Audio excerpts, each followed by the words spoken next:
Неплохо принимает Каберхан, не слишком резво, но и не тихо. Тега Оши тут же с ним решил побороться за лидерство Desert Wisdom. First Constitution, как и предполагалось, берет на себя вот это премия лидерства. Каберны и Мейден Дубай, и Мими Какуши. Клэптон пока чуть не Walk of Stars очень сильно налегает на повод. Следом Desert Wisdom. И контролирует Пэт Добс дистанцию до лидера. По противоположной четвертой позиции лидирует First Constitution, но, судя по всему, на втором месте Walk of Stars под седлом Тега Оши. Каберхан занимает примерно ту же позицию. 830 метров до финиша. Клэптон вот только сейчас включает его по направлению к лидерам. Walk of Stars лидирует. First Constitution спекся.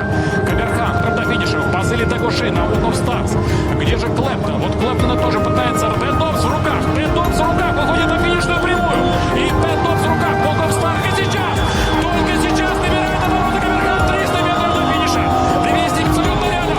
Каберхан лидирует за 100 метров до финиша. Великолепную победу одерживает Валь Магдум Челлендж. Каберхан первый.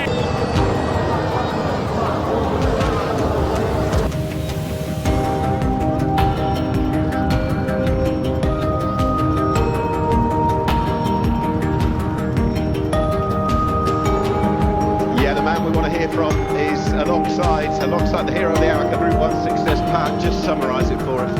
Yeah, like Kim Pepper, so The present, a mainstay, a very popular rider here in Dubai for many, many years. What would it mean here with a live chance that this fella could well win? that was massive for everyone, especially doing the 7 numbers.